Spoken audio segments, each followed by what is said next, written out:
The following content is provided under a Creative Commons license. Your support will help MIT OpenCourseware continue to offer high-quality educational resources for free. To make a donation or view additional materials from hundreds of MIT courses, visit MIT OpenCourseware at ocw.mit.edu. So today we're going to continue our discussion of capital markets. If you remember the introduction from last time, what we talked about was the fact that we talked about labor as an input and where it came from. And these lectures are about capital as an input, where it comes from. We talked about the fact that while capital ultimately is machines and buildings and things like that, when we think about it in this course, we're going to think about financial capital and basically what's behind all the different kinds of capital that businesses use. We talked about people's savings decisions as creating a pool of capital from which businesses draw. And then we talked about present value and the notion of considering the fact that dollars in the future are worth less than dollars today. So with that as background, what we want to do now is talk about how firms and individuals should make choices over time. We talked a couple lectures ago about how firms and individuals make choices when faced with uncertainty. So that was sort of a choice across two different states of the world. You could get hit by a car, you could not get hit by a car. Now we'll talk about choice across two different time periods, today versus tomorrow, and how people make those choices. Okay? And the answer is going to be pretty simple following what we did last time, which is whenever you're faced with two choices that pay off at different times, you just want to choose the choice with the highest present value. Okay? So if your choice faced with two streams of payments, you know that you can't just add them up. What you need to do is you need to add them up in a way that gets present value. So for example, consider the example of a professional athlete who's considering two contracts. One contract pays $1 million today, and one contract pays $500,000 today, and $2 million in deferred payments in 10 years. Okay, so that's the two contract options facing the player. Okay, so if you read it in the newspaper, okay, they would describe this as a $2.5 million contract and it's a $1 million contract. Okay, however, the newspaper's wrong because they haven't accounted for the fact that some of those payments are deferred, so they're worth less. Okay, so how do we compare them? Well, to compare them, we have to take the present value of these two streams. So the present value of the first stream is just $1 million because it's paid today. So putting in today's dollars, it's worth $1 million. The second stream is worth, the present value is $500,000 plus $2 million over 1 plus I to the 10th. Okay, because it's being paid in 10 years. And actually here, I'm going to not use I, I'm going to use R for the real interest rate. Remember last time we ended and talked about how what really matters is the real interest rate. The interest rate you get minus inflation, minus the cost price increase for goods you have to buy with that interest. So remember, it's going to use the real interest rate here, so I'll use R now. Okay? So basically, whether this second contract is a better deal or not depends on what the real interest rate is. Okay? So if R equals 5%, then the present value of this second contract is $1.73 million. So that is a good deal. On the other hand, if R equaled 20%, if there's 20% interest rate, as there was back in the late 70s, early 80s, then the present value is $0.82 million. So it's not a good deal. Okay? So the key is if you want to ever compare two streams of payments that pay off in different times, you have to bring them back to a comparable unit, to today's dollars. And the way we do that is by calculating their present value. Okay? And that's why, and this is a problem people have, a common mistake that's made, is people don't consider this in evaluating streams of payments. So a classic example is when you hear someone wins $100 million in the lottery, it's actually a lot less than that. Because a $100 million lottery win, what it really is it's $5 million a year for 20 years. Okay? And you have a choice. You typically have a choice. If you can take it, you can take a lump sum now, or you can take the $5 million a year over 20 years. So basically, the $5 million a year over 20 years is, of course, worth a lot less than $100 million. What's it worth? It's worth, well, it's worth 5 million plus 5 million over 1 plus the interest rate, real interest rate, plus 5 million over 1 plus the real interest rate squared, plus plus 5 million over 1 plus the real interest rate to the 20th. Okay? So for example, for an interest rate of 5%, if R equals 5%, this lottery is really worth $65 million. Now, that's still pretty good, but it's a lot less than 100 million. So when we are faced with when you hear a number about a player's contract or a lottery winning, you need to always recognize that the effective value is going to be lower than what you hear in the news because of the time payment that it takes place. Now, whether that's a big deal or not depends on the interest rate. Okay, so Victor Martinez just signed with the Detroit Tigers for 4 years and $50 million. Okay, that is he could have signed with the Chicago White Sox for 3 years and $42 million, or the Boston Red Sox were offering, no, they were offering $440. So Chicago White Sox for $3 million and $42 million. Now you might say you can't really compare those two because one's out 3 years and one's out 4 years, but the truth is the interest rate right now is so low you can pretty much compare them. Right now, the interest rate you can get in a bank is close to 0. So basically, if the interest rate's 0, then present value is the nominal value. So right now, you can sort of compare players' contracts like that. Okay? On the other hand, when the interest rate is higher, you can't do that comparison. And in particular, what you'll hear, a lot of times these contracts have very deferred payments. So even for a low interest rate, it's still worth a lot less in the end. Okay? So that's the key point to remember when you hear values, is to know that you have to discount them by when they happen, and that's going to depend on how high the interest rate is. Now this leads us directly to the important implication of present value, which is how firms and individuals make investment decisions.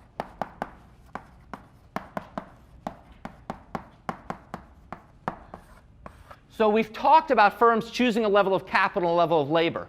And we talked about in a simple isoquant, isocost framework. But in reality, firms don't really deal with that simple framework. In reality, for any given investment decision, they essentially want to compare the cost of that investment to the benefits of that investment. Okay? And that depends on things like the isoquants and the isocosts, but it also depends critically on the time frame over which that investment will pay out. Okay? And what firms consider when they make an investment decision is the net present value of that decision. On net, what's the present value? The net being, because often for the investment decisions, you have to lay out money up front to recoup that money later on. Okay? So this adds an extra dimension, which is not just you're adding up a stream of future payments. You're actually contrasting a debit now versus credits in the future. Okay? And the math is the same, but it's a little bit more complicated.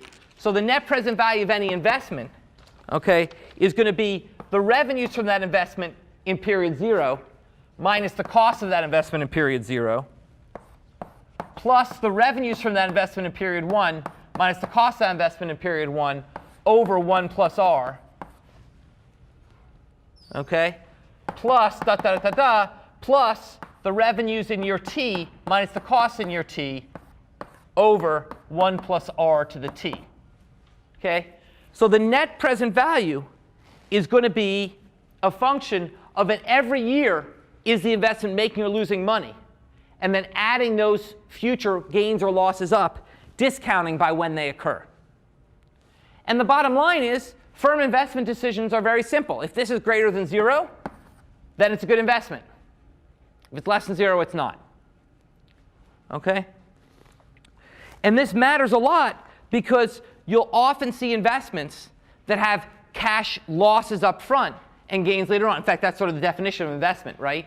Is that you're investing some money up front to yield returns later on. So for example, if you have an investment with an upfront cost of $100 in year 1, it's going to cost you $100 in year 1 to buy some machine, and you get no revenues. So year 1, so it's minus $100 in year 1. But in year 2, you're going to earn $200 from that machine, okay? Minus, you're going to have a $50 maintenance on the machine. So $150 in year 2. So in year 1, you buy the machine for $100. In year 2, the machine produces some widgets, which you can sell for $200, but along the way you have to maintain that machine, and that costs you $50 in year 2. Then on net, the net present value is minus 100 plus 150 over 1 plus r. Okay? That's the net present value. Whether that's positive or not is going to depend critically on what the interest rate is. Okay? So the key thing is we want to take that stream of payments, positive or negative, and put them in today's terms. But this raises, are there questions about that? But this raises the question of, well, what interest rate should a firm use? So the firm's got to make this decision. Should all firms just walk by Bay Bank or Fleet Bank, whatever the hell it's called now? What's it called? What's the bank, the big bank called? Fleet, I guess. Should they walk by now and still look in the window and say the interest rate is 1% or 2% and 3% and use that? What should firms do? And basically the key issue is that different firms will have different interest rates that they want to use. Or firms will have different, what we call discount rates. That you can have a firm-specific discount rate. You can have a firm-specific discount rate that firms might want to use. And what's going to determine that is going to be the opportunity cost of money to the firm. The opportunity cost of money to the firm. What is the firm's next best use of that money they're investing? Okay? So for example, let's say a firm has a bunch of cash sitting around. Okay? And it's deciding, let's say the firm has $100 in cash sitting around. And it's trying to decide whether or not to make this investment. How do we decide on what the opportunity cost of that investment is, what the right discount rate is to use? How should the firm think about that? If it's got the cash sitting around, how should the firm think about whether it should invest 100? Yeah? Well, whether or not it has some other place that it can invest it, or it's just going to rot in the safe somewhere. Well, I mean, at a minimum, it can put it in the bank, right? So at a minimum, it can always earn 1% or 2% of what our banks are paying now, okay? But what you're saying is right, is it may also have other investment opportunities. So in some sense, the discount rate for any investment opportunity is what you could earn on the next best investment opportunity. So if I've got $100 sitting around and I've got a guaranteed 10% I can make somewhere, then if I decide whether or not I should take this investment, I should use a discount rate of 10%. If I can make 20% somewhere, I should use 20%. So in some sense, what you want to do is you want to stack up your investment opportunities from worst to best in terms of rate of return. And then you start at the top of the list. Start at the top of the list and ask, OK, discounting at the best alternative opportunity. Is this one worth it, given the stream of payments? And then work your way down the list. So basically, the key thing is for any firm, their opportunity cost, their discount rate, is the next best thing they could have done with the money. Similarly, if a firm doesn't have the money and is deciding whether or not to borrow the money to do this investment, then the discount rate will be the cost of borrowing the money. If the firm now, right now, the bank only pays you 1% in your money, but if you want a loan, you still have to pay 4% for it. So it may be that you could have a situation where your $100 doesn't really do you that much good saved, okay? And it would cost so much to borrow the $100 that it's better to use the $100 that's sitting around. So basically, let's say you have $100 sitting around and you're trying to decide how to finance this investment. Well, let's say you have an alternative investment that yields 10%. What you do is you put the $100 in the alternative, and then you'd say, well, should I then borrow to finance this investment? Okay, well, I have to ask, is the borrowing rate low enough that this net present value is positive? So basically, the firm wants to consider all its options it can do with its money it's borrowing and consider a discount rate for each, which is the alternative next best use of the money. Okay? Now, it's not just firms that make these investment decisions. People have to make these decisions too. In fact, I faced one a number of years ago when I was first teaching this course. So it was good for me to work it out in the context that I was deciding this just about the time I was delivering this lecture. And here was my choice, which is basically I had to decide on whether to invest in insulation for my 100-year-old house. Got this old house, windy, crappy, whatever. and I had to decide whether to invest in insulation. And the math was that my heating bills were costing me $2,000 a year. I was spending $2,000 a year in heat. It's a lot more now. Back then, it was $2,000 a year. Okay? The best estimate was that if I insulated my house, I could lower my heating costs by about 25%, or about minus $500 per year. About minus $500 per year. Okay? But to do that insulation would cost $4,000. So my question was, do I make a $4,000 investment to lower my heating costs by $500 a year? Well, I knew how to do that. I say I take my $4,000. That's a negative in year one. Let's say there's no effect in year one, the heating costs, because they're putting it in. So the heating savings start in year two. So then I take in year two, I'm going to save $500, but that I'm going to have to discount at some interest rate. In year three, I'm going to save another $500. I'll have to discount that some interest rate, and so on. Now, the tricky thing about this calculation is twofold. What are the two things What are the two things I still have to figure out to make this to do this calculation? Yeah. The time frame that you're going to spend in the house and the Yeah. interest rate. One is the interest rate. Now, for that one, I have to think, well, if I had money sitting around, what was the next best investment opportunity? Okay. This was the year, this is the early 2000s when the stock market didn't look like a very good investment opportunity. The next best was the interest rates were probably on the order of about 5% back then. So let's say I could have put it in the bank at 5%. But the other tricky thing is, how long will I have the house for? Okay? If I'm going to own the house forever, okay, or for long enough that it's equivalent to forever, then I know I can just rewrite this as minus 4,000 plus 500 over R. Okay? So if the interest rate was 5%, if this rate is 5%, then that's minus 4,000 plus 500 over 5%, or plus 10,000, which is well above zero. So at a 5% interest rate, if I was going to own the house forever, this is a great investment. Okay? Yeah? You also have to consider how much it would add to the value of your house when you attempt to sell. Excellent point. Even if I'm not going to own the house forever, it still might be a good investment. Which is, let's say I was going to sell the house in 2 years. Then it would be minus 4,000 plus 500 over 1.05 plus 5. Well, let's say I was going to sell it after 2 years. So this first year or second year. So you might say, well, this is clearly a bad deal. I'm spending 4,000 and all I'm saving is $500, and that's in the future where it's worth less. But then the question is, how much does it raise the value of my house? In a perfect world, given that my house will live on forever, it should raise the value of my house by $10,000. Because what I've done is I've saved $500 forever. So whoever buys it after me should be willing to pay $10,000 more for it. Okay? But the question is that information, will that percolate down? Will people actually include that in the value? So in some sense, the decision I had to make was, will I live there long enough that even if the next people don't value it, I'll still end up having the positive net present value. If I live there more than about 10 or 12 years, that would be true. Okay? And the second thing is, if I'm going to live there less than that, will the price go up enough that it will that the net present value will be positive? I decided to do it. I've been there at least 10 years since, so it was a good decision.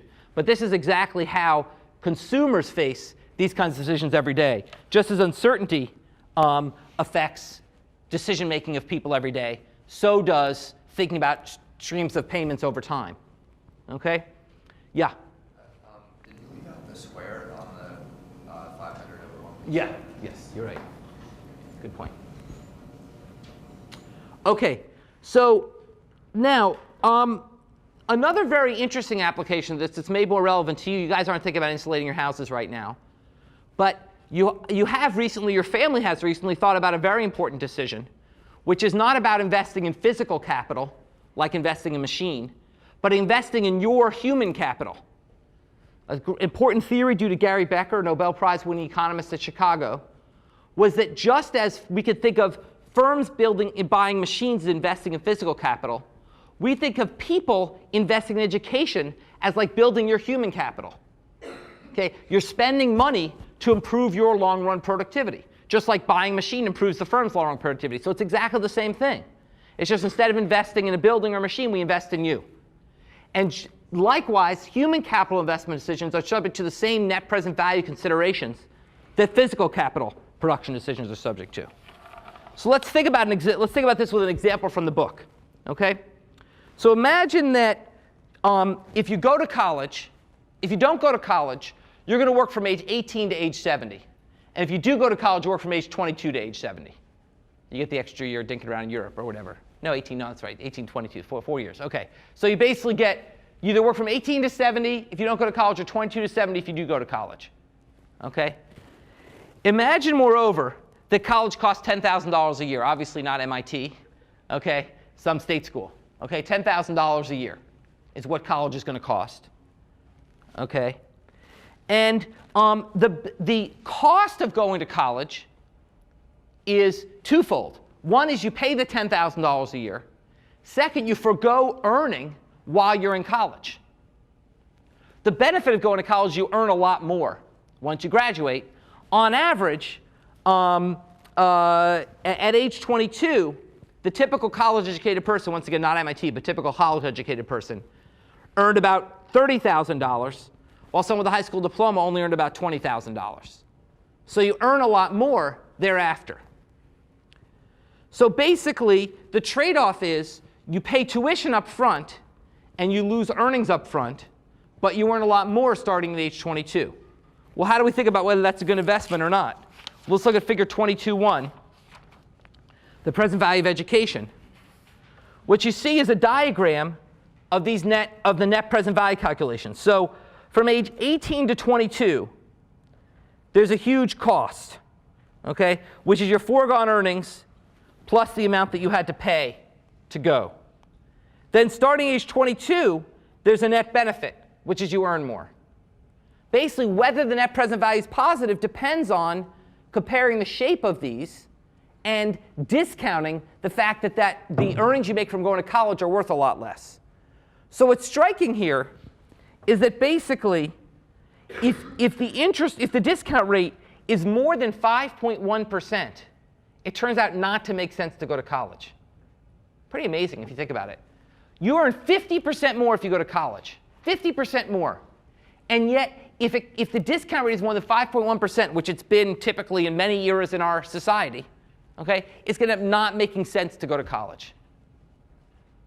Why? Because the upfront costs are worth so much more. The upfront benefits of excluding college are now, and the benefits of your education are distant. Okay? So as a result, because of net present value considerations, unless the discount rate's very low, it's not going to make sense to go to college.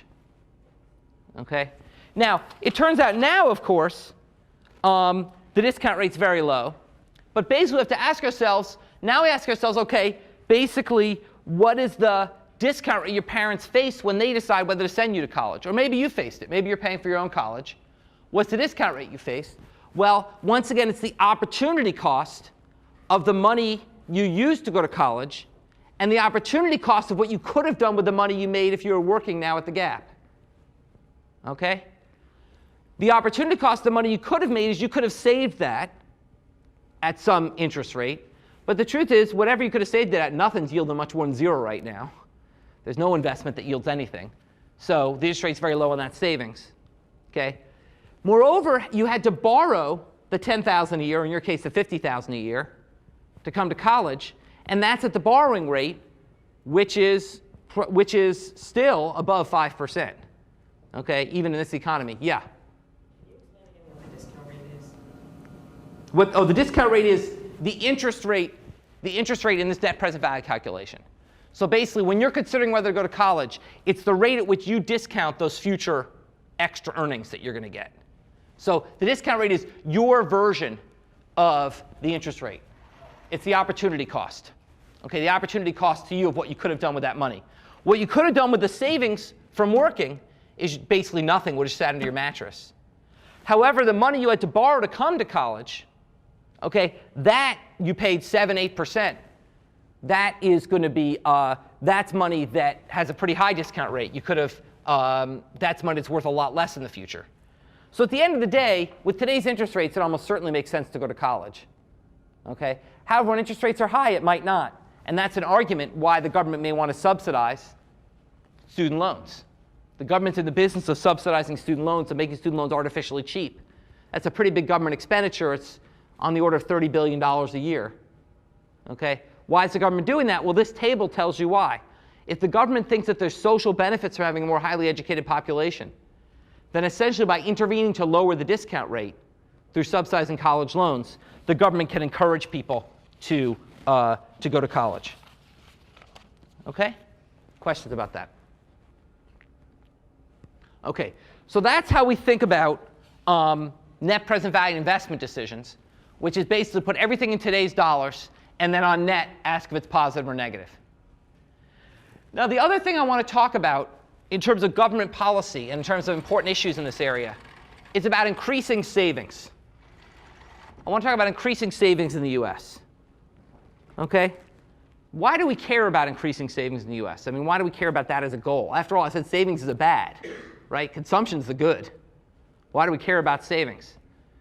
Well, the fact is the US government does. The US government spends hundreds of billions of dollars a year encouraging individuals to save in ways I'll describe in a moment. Why do they do that? Well, the reason they do that is because savings becomes the engine for growth in our economy. Basically, as savings goes up, that increases the pool of capital available for firms to invest, to draw from. In other words, that shifts out the capital market supply curve. In terms of the diagram laid last time of the capital market, that shifts out the capital market supply curve or increases that pool of capital. Okay? As the capital market supply curve shifts out, what happens to the interest rate? It falls. That leads the real interest rate to fall because there's a bigger pool. It's cheaper to get from it. As the pool grows, it's cheaper to draw from it. Okay? That lowers the interest rate. What does a lower interest rate mean for any given investment to its net present value? It means it's higher. It means that any given investment has a higher net present value now. Because a lower interest rate means you might as well invest instead of just putting the money off to the future. And a higher net present value means more investment. So more savings becomes the engine of growth for our economy. Because savings promotes investment. When people save, it lowers the price of borrowing. Firms are more likely to borrow, and they invest more. And so that's why savings is so important. And this is basically a lot of what Bob Solow won his Nobel Prize for, a famous professor from MIT, won his Nobel Prize for, was pointing out the critical role in savings as an engine of growth. Okay? Is that basically savings becomes the key engine to growth. And as a result, society should care about how much individuals save, not just how much they consume. That's why savings is so important. The problem is we don't save a whole lot in the US.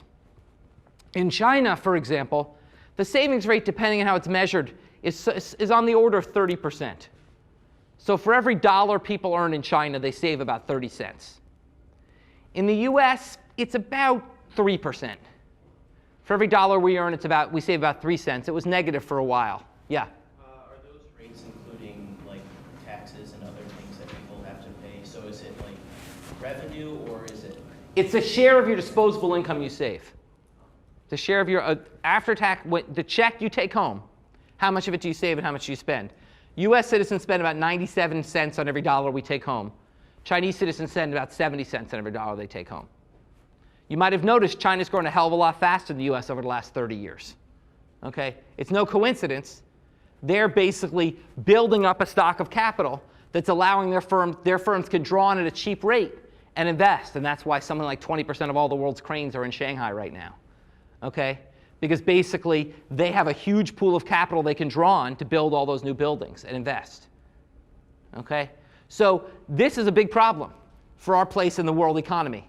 The US is falling behind the world economy because we're not saving enough. We're not building up that pool of capital that our firms need. And as a result, there's a huge public policy effort to promote savings. Okay? And in particular, there's an enormous amount of emphasis on tax subsidies to retirement savings. Tax subsidies to retirement savings. The basic idea here is that basically, when you put money in the bank to save for your retirement, the interest you earn on that money is taxed. The interest you earn on that money is taxed. That lowers the rate of return to savings. And assuming substitution effects dominate, that means you save less. Okay? So in today's system, since we tax the interest you earn in the bank, okay, you save less, people think. We still don't have quite convincing evidence on that, but people usually presume substitution effects dominate. Okay? There's less savings, partly because we're taxing savings. As a result, there's less investment. Yeah? When we talk about savings here, are we like talking about just private savings, or are we also concerned with like what the government is doing? Excellent question. What we care about, of course, and that's a great, let me actually come back to that. But let me answer that, but I want to come back to that. It's important. What we care about, of course, is the total pool of savings and the total net pool of savings. And if the government draws from that, that's less money the firms can draw from. So you're absolutely right. We care about the net level of social savings, which is people plus government. If people save a lot, but the government has a huge deficit, that cancels out. And I want to come back to that. It's very important. Okay. So basically, we have these taxes. Well, actually, this is a good point you raise, which is we take these taxes, we tax your interest. That discourages savings, but at least it raises money for the government. So on net, it's not clear if it's a bad thing or a good thing for savings. Right? On the one hand, at least we get money for the government, which can reduce the government's deficit. On the other hand, we discourage your savings, which may reduce your savings. So on net, it's not clear. But generally, the assumption is that on net, total social savings falls. Okay? But as the question points out, that assumption relies on two things. First of all, it relies on substitution effects being dominant income effects. And it relies on substitution effects being so strong that the reduced savings as we're taxing it exceeds the extra revenues we get from taxing it. Okay? But under those two assumptions, the government might want to offer some tax subsidies or try to offset this taxation of capital income by offering tax subsidies to individuals. Okay? And the way we do that is we say that you can save for your retirement tax-free. We allow you to save for your retirement, actually not tax-free, let's say it again. We allow you to save for your retirement on a tax-deferred basis. We allow you to save for your retirement on a tax-deferred basis in many ways. So for example, we have employer-provided pensions. Pensions are plans that your employer sets up. Okay? Pensions are plans that your employer sets up where you take part of your salary and that is not taxed. Instead, it's saved. And when you retire, you get that savings and then it's taxed. Okay? So in other words, right now MIT, let's say, takes $2,000 from my salary every year, puts it aside. When I report my income to the IRS, it's $2,000 lower, so I'm not paying taxes on that, even though I earned it. That money's in an MIT pension account that's building up. MIT's invested, it's building up. And when I retire, I'm going to get that money and then pay taxes on it. Okay? Now you might ask yourself, so what? Well, what the hell's the advantage of that? You pay taxes now, you pay taxes later. Who cares? Why is that a benefit to me? Because the present value of the money in the future is less, so the after-tax amount is going to be less, assuming that taxes don't rise by a substantial amount in the future. Exactly. Assuming tax rates stay the same, let's leave that. The point is, just as money in the future is worth less than money today, paying taxes in the future is better than paying taxes today. So if MIT takes the $2,000 aside from me and saves it, and I pay taxes on it in 25 years when I retire, okay, that's 25 years with a 5% discount rate. That's nothing. Okay, 25 years 5% discount rate, that money's worth like a third. Those taxes are worth like a third of what they are if I pay them today. So basically, by deferring taxes, we are wealthier, just like by deferring payments, we're poorer. To see that, let's go to the second, to the, whoops. We don't have the table here. Okay. It's on the, what? No, there was the That's OK. Let me just sort of explain an example. OK? Let me just do an example here to explain that. So imagine you've got an individual who's a 70-year-old, so someone about to retire. OK? They're a 70-year-old, and he earns $100 on his job. OK? And he's trying to decide, and he wants to save it for 1 year and then spend it.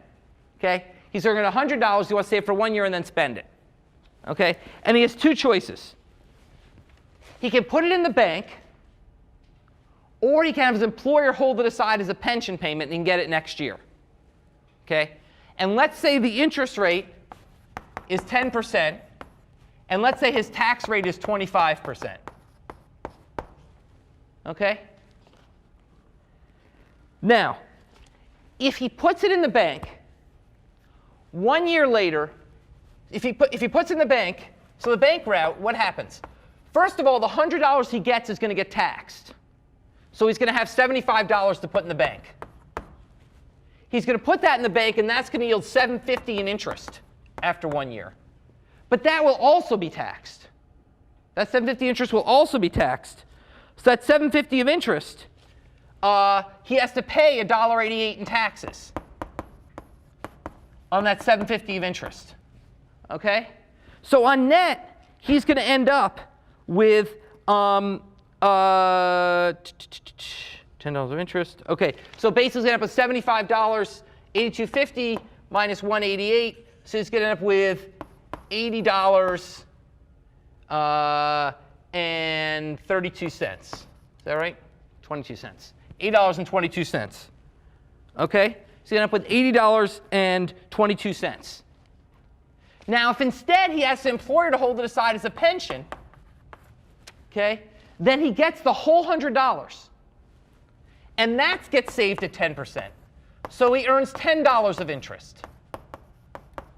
So at the end of the year, when he gets the pension payment from the employer, he gets $110. That is then taxed at 25%.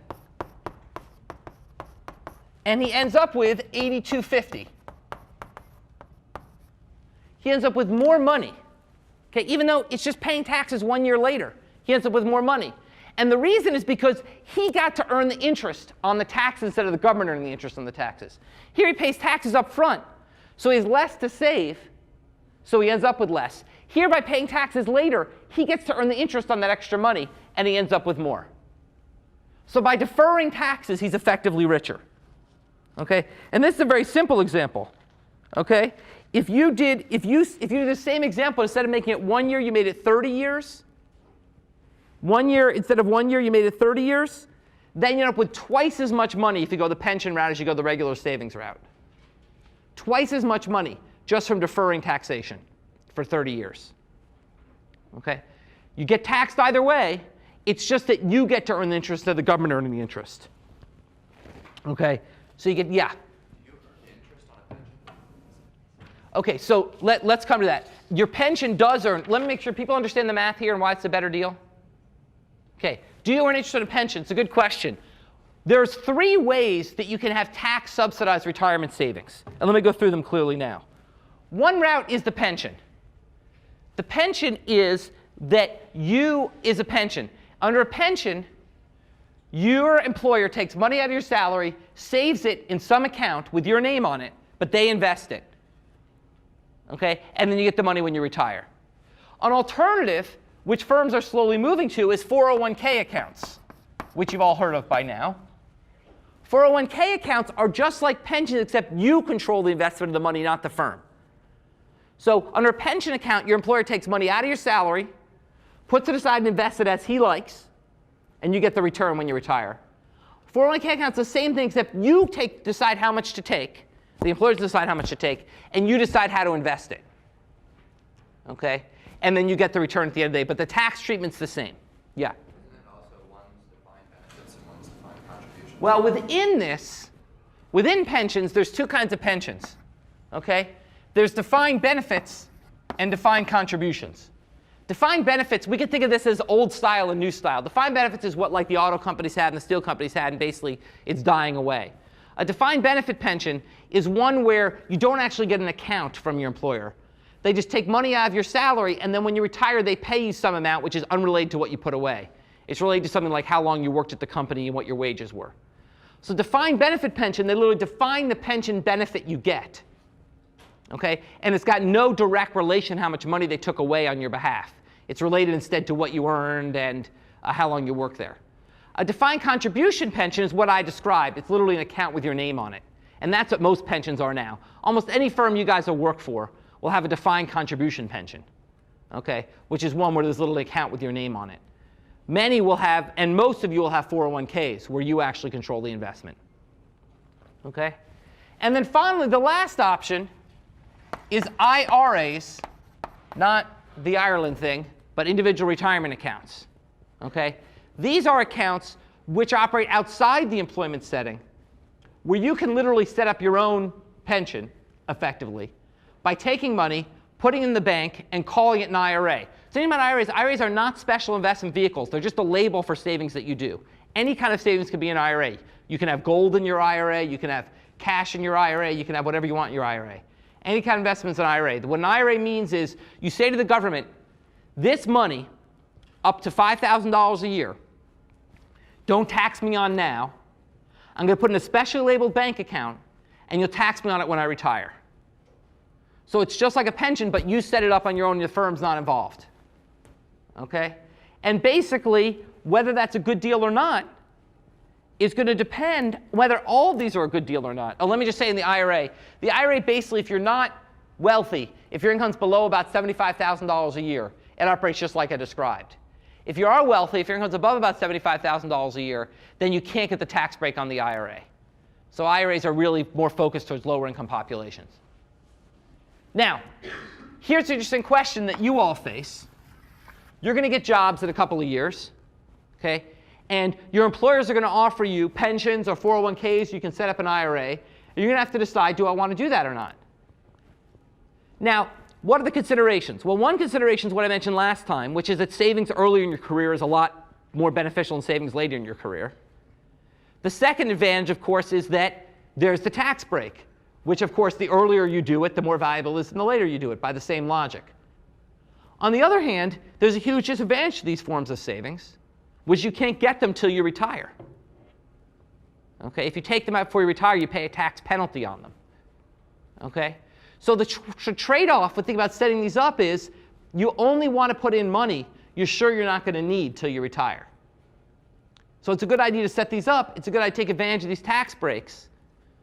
But in doing so, you have to remember that there's different kinds of savings. There's different needs for savings. You can't put savings for a house in these.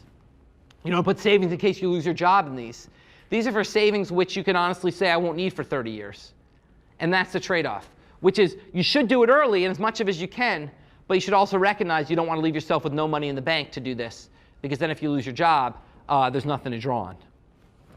All right? And that's how one sort of thinks about these things. Yeah?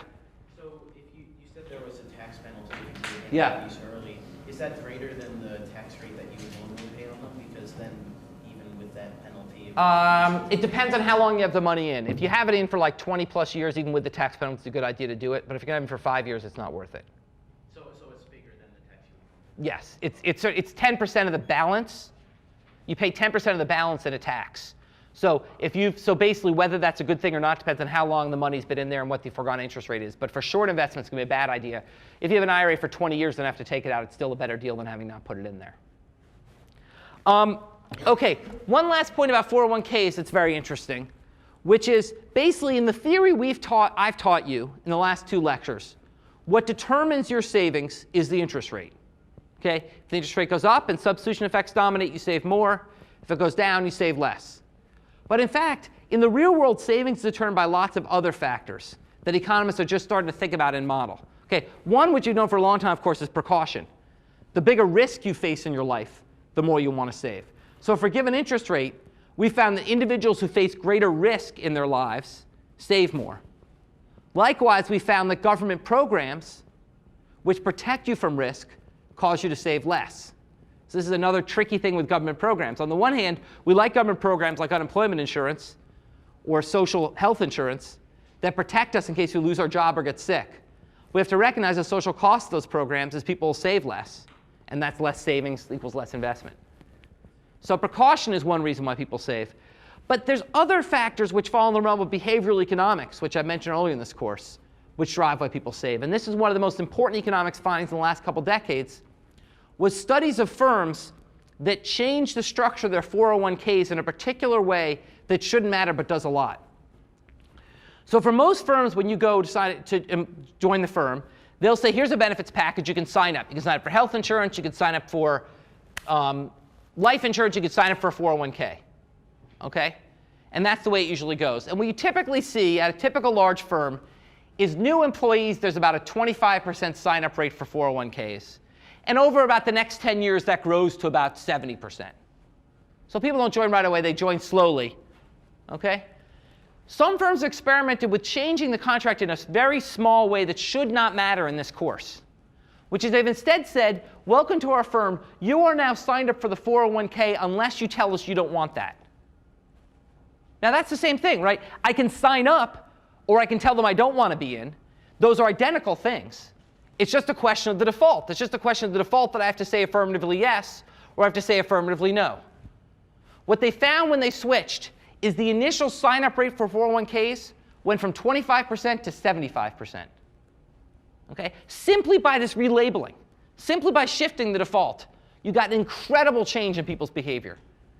And what this says is that economics is about more than things like interest rates. It's about more than prices. Okay? In this course, economics is all about prices. I talked about it in the first lecture.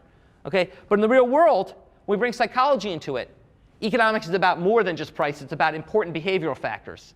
And where this says that important policies that may be a much more significant policy than spending all this money on tax subsidies and raising the government deficit.